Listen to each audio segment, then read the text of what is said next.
Isang mapagpalang araw sa inyong lahat. Ako'y hindi magtatagal at ako'y saglit lamang ng aking kulturan na ayon sa inyong mga katuruan at mga kaganapang mangyayari sa inyong mga kapaligiran. Tumating ang inyong amang doktor ng mga dumating na araw.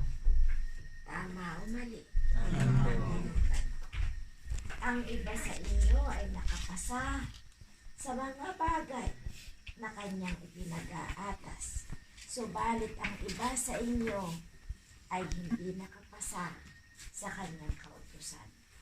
Marami sa inyo ay hinihintay kung kailan darating at lilikain kung kailan ang katapusan ng inyong ginagampanan. Alam niyo kung bakit hindi siya dumating upang mas lalo pa kayong subukin at doon ay mas lalo pa kayong bigyan ng pagtingin kung ano man ang inyong gagawin. Subalit sa aking nakita, aking mga anak, ang bawat isa sa inyo ay ang inyong mga sariling kaisipan at sariling mga puso lamang ang inyong pinaiiran.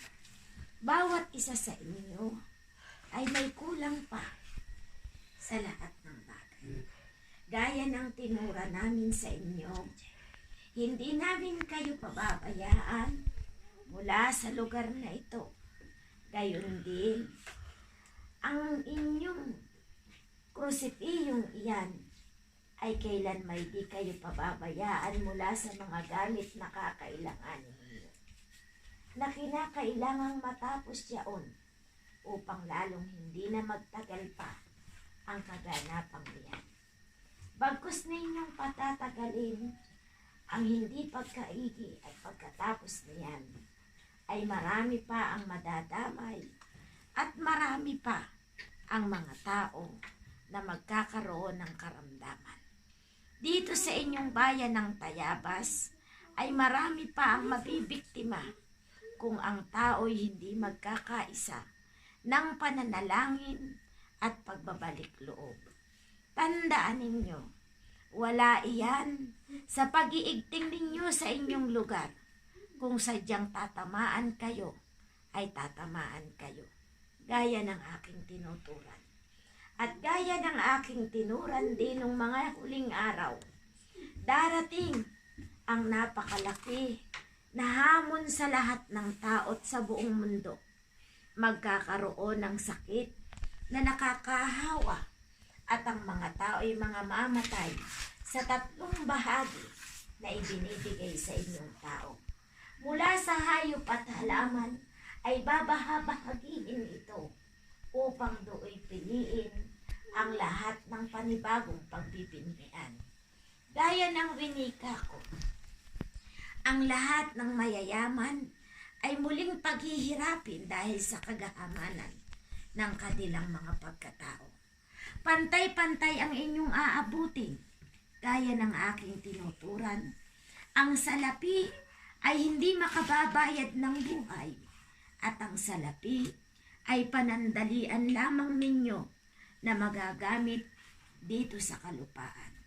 Gaya din ng winika ko, magpunla kayo ng mabuti sa lupa upang kung kayo ay dumating ang oras na kunin na sa mundong ito, kayo ay may maisusulit sa kalangitan na mga biyaya at mabuting punla na inyong ginawa. Pakatatandaan ninyo mga anak, wala rito sa lupa ang tunay na kaginhawahan kundi sa kalangitan. Lahat ng kamalian ninyong mga tao ay napagbibigyan. Gaya nga ng aking winika, masama at mabuti, lahat ay gaganap sa mundo. At masama at mabuti, iisa ang paggampan nito sa mundong inyong ginagalawan. Gaya din ang aking pinuran sa inyo. Darating ang mga araw ang babae ay magbubihis lalaki, at ang mga lalaki magbibihis babae. Ito'y nakalahad at nakasulat at gayon din ay nakalaan sa dapat kalaanan. Panahon ang magtatakda, panahon ang magbibigka. Masdan ninyo ang dalawang parte.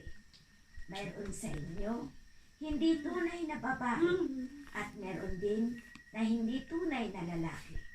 Pero gaya ng tinuran ko sa bawat isa sa inyo, sino man sa inyo'y walang karapatan na humatol kahit kanino man o kung sino man, sapagkat tatandaan ninyo ang lahat ng tao, masama man iyan o mabuti, yan ay gawa rin ng inyong Ama sa langit.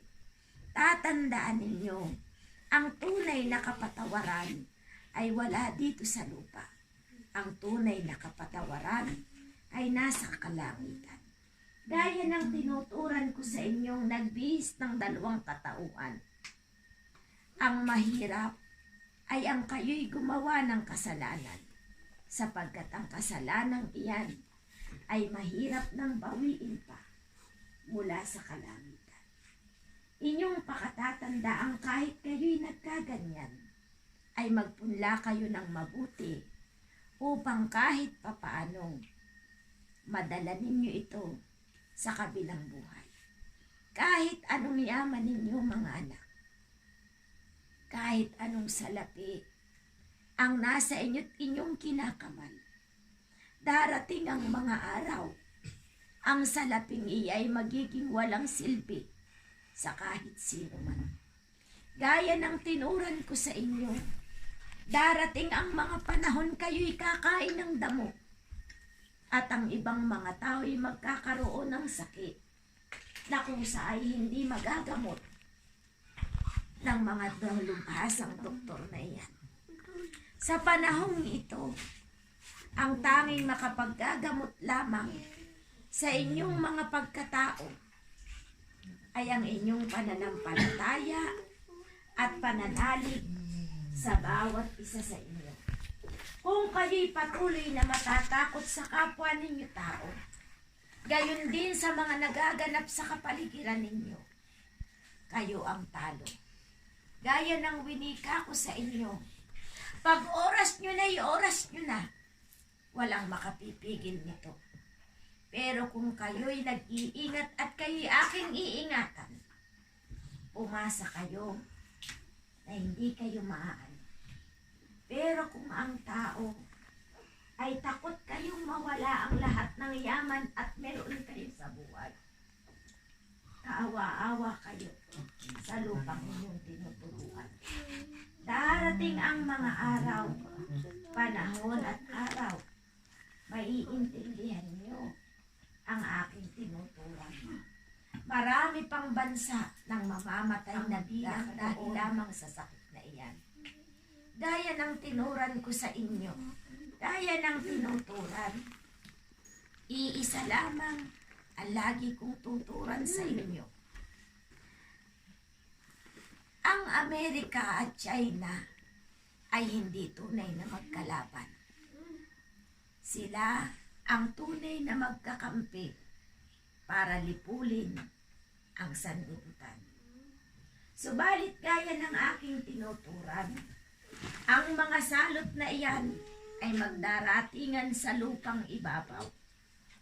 At ang bawat katawan ninyo ay padadalhan ng sakit, na kung sa ay pandidirihan ninyo ang sarili ninyong mga katawan. Kung sadyang kayo ay hindi mananalig at kakapit sa inyong Ama sa langit, kaawa-awa ang inyong katawang lupa. Gaya ng aking winiwika, mga anak, wala dito sa lupa ang tunay na yaman at kapayapaan. Ang tunay na kapayapaan naroon sa kalangitan. At inyong tatandaan ang iba't ibang lugar. Hindi lamang dito'y marami pa rin ang magbubuwis ng buhay dahil sa karamdamang iyan. Gaya ng winika ko sa inyo, ang isang bagay Ang krus na iya'y inyong tatapusin at paglalaanan ng sakripisyo at panalangin. Gaya ng winika ko rin sa inyo, matatapos din iyan. Manalig lamang kayo at matutong mag-ingat sa inyong mga katawan.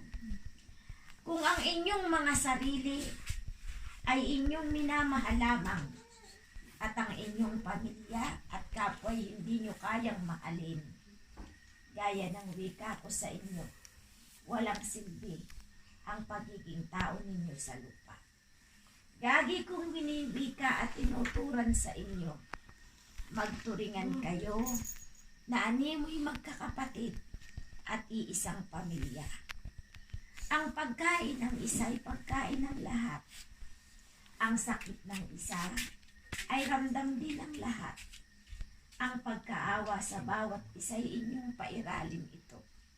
Gaya ng wika ko sa inyo, kung hindi kayo magbabago, baka abutin ng 1 taon ang sakripisyo ng lahat ng tao.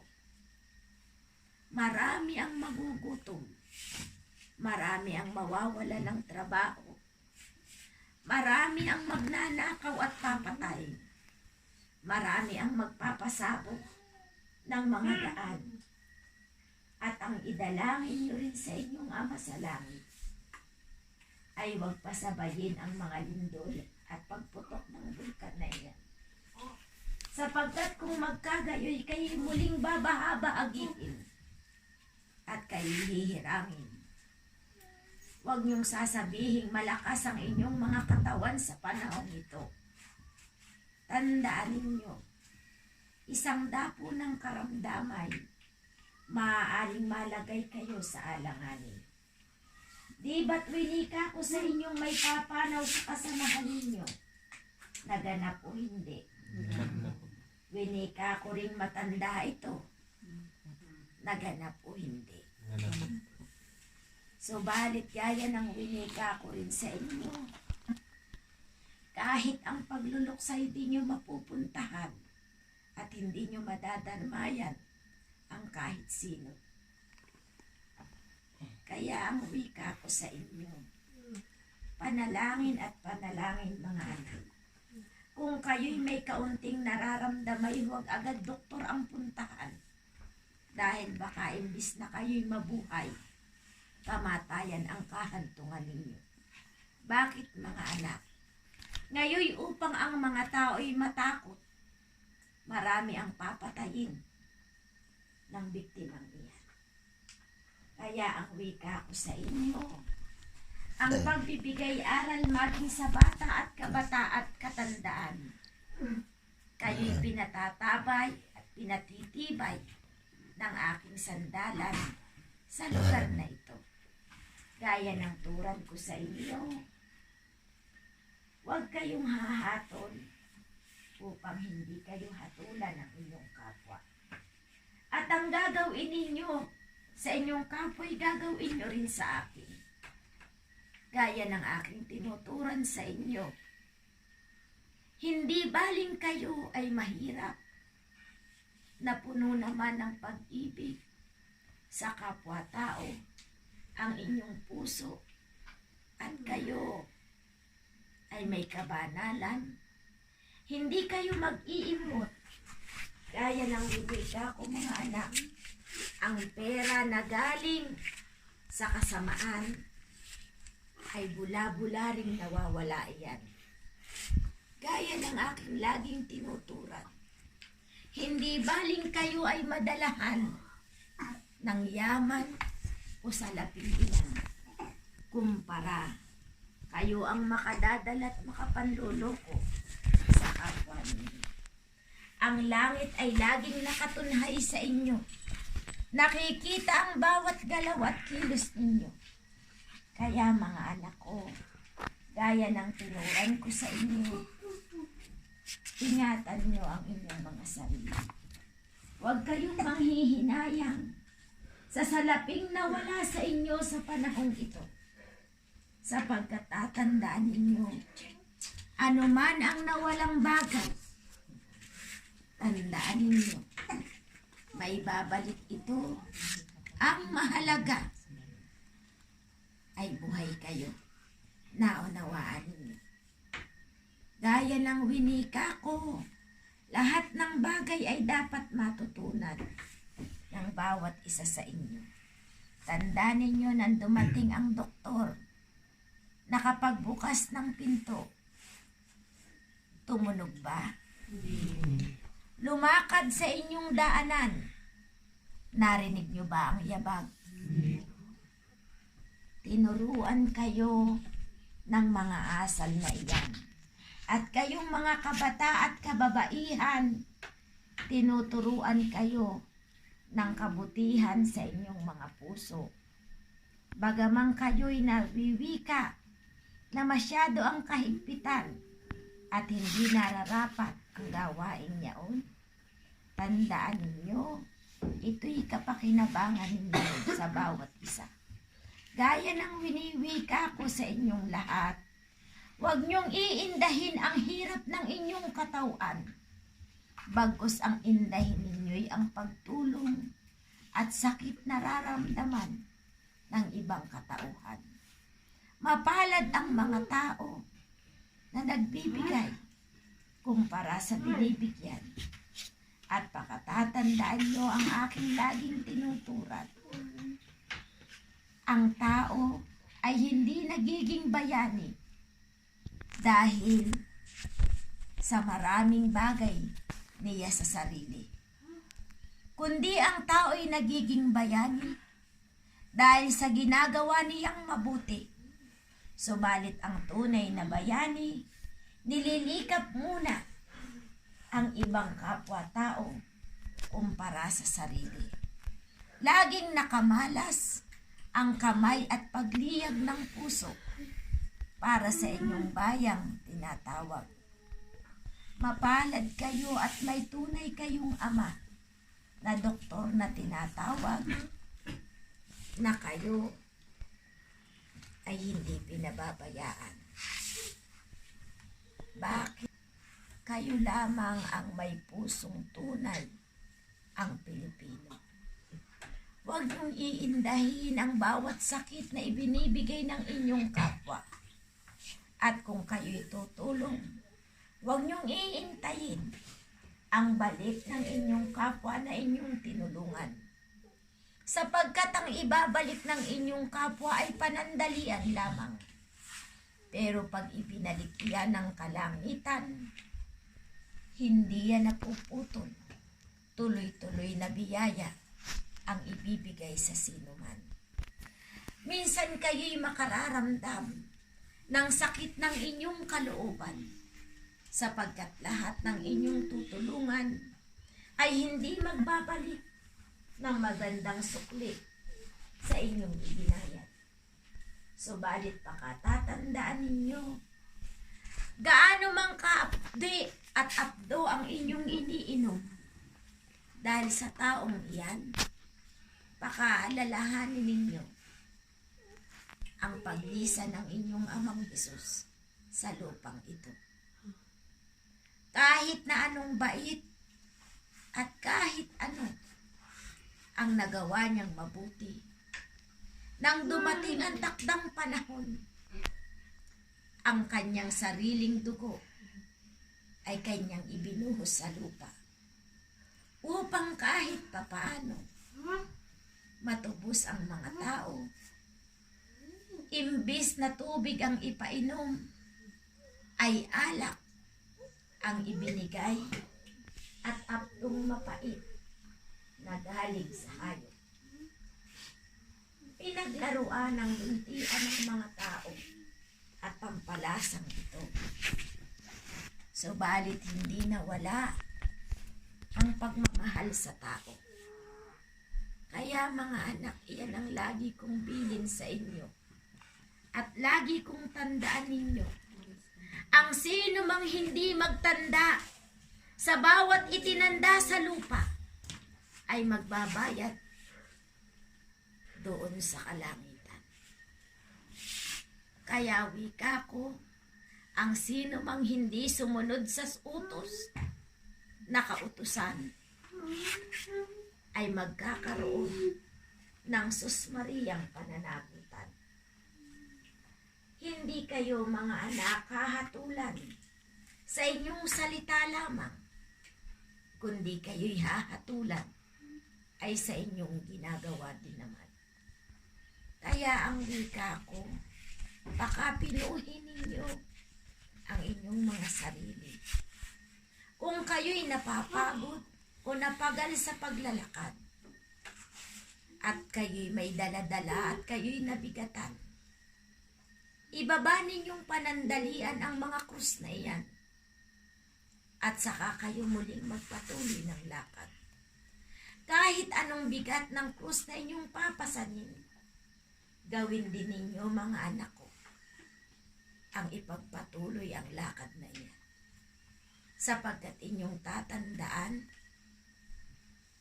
walang krus na dinala na hindi makararating sa kalbaryo ng kaginhawaan kung walang pagtitiis na gagawin ng tao.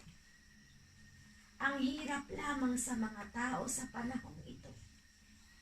Ang nais ninyo puro ginhawa at kaginhawaan. Masdan ninyo ang aking ginawa dito sa lupa. Ang mga tao, mayama't mahirap. Di ba noong unay winika ko sa inyo, hindi magtatagal. Ultimo pagbubukas at paglabas sa inyong tahanan ay hindi ninyo magagawa. Ang mga sasakyan ay titigil sa pag-andar niyan. At ang mga kabayanan ay magiging paralisa na animi walang nakatira sa lugar na iyan. Mga tao ay matatakot dahil lamang sa kagimbal-gimbal na iyan. Naganap o hindi ang aking tinuturan. Subalit gaya ng winika ko, kung handa na ang buhay mo, pag oras mo na oras mo na mga anak. Yan ang inyong tatandaan. At pakatatandaan ninyo, mapalad kayong nakarating ngayong panahon ito. Ang ilan sa inyo'y hinugasan ng paa upang kayo'y maging pino at matutong alalahanin ang tunay na kabanalan. Gaya ng winiwika ko, hindi pa tapos iyan. Marami pa mga anak na kaganapan. Ang mga NPA, Pilipino sa kapwa Pilipino ay magpapatayan. Sisiklab uli ang digmaan sa inyong kapwa Pilipino.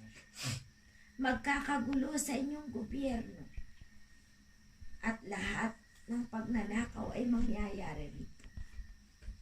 Gaya ng aking wika sa inyo, kumapit kayong mabuti sa lubid na aking inilalawit sa inyo.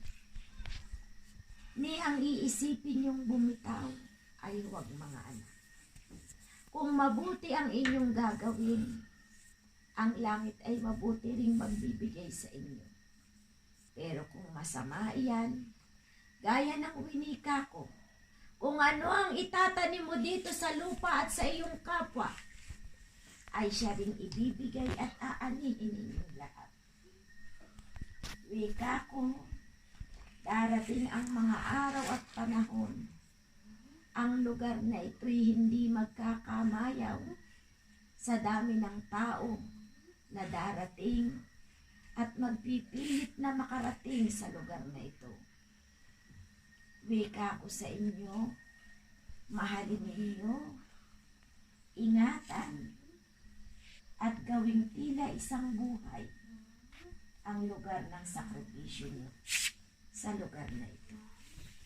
Gaya ng wika ko, kaunting panahon lamang, sadyang ang Espanya ay tinuturuan upang maintindihan nila ang kahalagahan ng pagmamahal sa kapwa.